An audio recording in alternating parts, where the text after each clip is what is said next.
Hello दोस्तों। कहते हैं कर्मों से डरिए, ईश्वर से नहीं। ईश्वर माफ कर देता है पर कर्म नहीं। अटल सत्य है कि जैसे बछड़ा 100 गायों में अपनी माँ को ढूंढ लेता है, उसी प्रकार कर्म अपने कर्ता को ढूंढ लेता है, आज नहीं तो कल। ऐसी ही एक कहानी। एक व्यक्ति था, उसके 3 मित्र थे।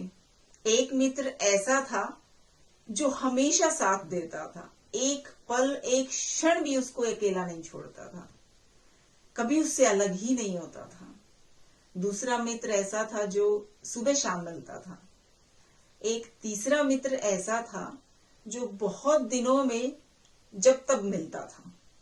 एक दिन कुछ ऐसा हुआ कि उस व्यक्ति को अदालत में जाना था और किसी कार्यवश साथ में किसी को गवाह बनाकर साथ लेकर जाना था।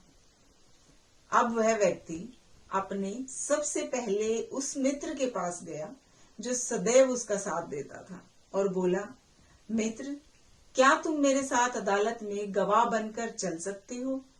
वो मित्र बोला, माफ करो दोस्त, मुझे तो आज फुर्सत ही नहीं है। उस व्यक्ति ने सोचा कि ये मित्र मेरा हमेशा साथ देता था, आज मुसीबत के समय पर इसने मुझे कैसे मना कर दिया। अब वो दूसरे मित्र, मुझे क्या आशा रखूं उनसे, ऐसा सोचने लगा। फिर भी उसने हिम्मत रखकर दूसरे मित्र के पास गया और जो सुबह शाम उसे मिलता था, उसने अपनी समस्या उसको सुनाई। दूसरे मित्र ने कहा कि मेरी एक शर्त है कि मैं सिर्फ अदालत के दरवाजे तक जाऊंगा, उसके अंदर मैं नहीं जाऊंगा। वो बोला कि बाहर के लिए तो मैं ही बहुत हूं, मुझे तो अंदर के लिए गवाह चाहिए। फिर वो थक हार कर अपने तीसरे मित्र के पास गया जो बहुत दिनों में मिलता था और अपनी समस्या सुनाई। तीसरा मित्र उसकी समस्या सुनकर तुरंत उसके साथ चल दिया। अब आप सोच रहे होंगे कि वो 3 मित्र कौन हैं, तो चलिए हम आपको बताते हैं कि वो 3 मित्र कौन हैं। इस कहानी का सार क्या है? जैसे हमने 3 मित्रों की बात सुनी, वैसे ही हर व्यक्ति के वो 3 मित्र। पहला मित्र है हमारा शरीर। हम जहां भी जाएंगे, शरीर रूपी पहला मित्र हमारे साथ चलता है, एक पल एक क्षण भी हमसे दूर नहीं होता वो।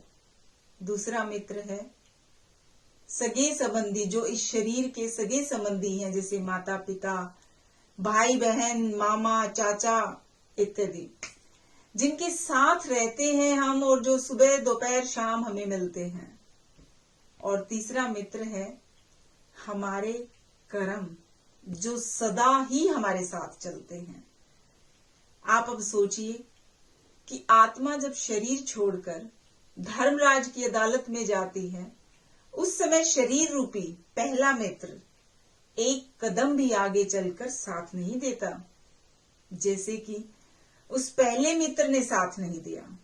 दूसरा मित्र और सगे संबंधी शमशान घाट तक, यानी अदालत के दरवाजे तक राम नाम सत्य कहते हुए चलते हैं, उसके बाद वहां से फिर वापस लौट जाते हैं। और तीसरा मित्र आपके कर्म हैं, कर्म जो सदा आपके साथ जाते हैं, चाहे अच्छे हों या फिर बुरे। अब अगर हमारे कर्म सदा हमारे साथ चलते हैं तो हमको अपने कर्मों पर ध्यान देना होगा। अगर हम अच्छे कर्म करेंगे तो किसी भी अदालत में जाने की हमें जरूरत नहीं होगी और धर्मराज भी हमारे लिए स्वर्ग का दरवाजा खोल देंगे। तो मैं उम्मीद करती हूँ दोस्तों कि जो इस कहानी के माध्यम से मैं आपको एक संदेश, जो एक मैसेज समझाना चाहती हूँ, देना चाहती हूँ, आप सब उसको समझ पाए होंगे और अपनी जिंदगी में समय रहते उस चीज को अपनी जिंदगी में अडॉप्ट करके अपनाएंगे और इस जीवन का मूल्य समझ पाएंगे और समय रहते इसकी कीमत का अंदाजा लगा पाएंगे और जिस काम से इस दुनिया में आए हैं उस काम की तरफ अग्रसर होंगे। तो दोस्तों, मुस्कुराना, शुक्राना और किसी का दिल न दुखाना। बहुत जल्द फिर से मुलाकात होगी एक नई कहानी के साथ। तब तक के लिए आप सब अपना ख्याल रखिएगा।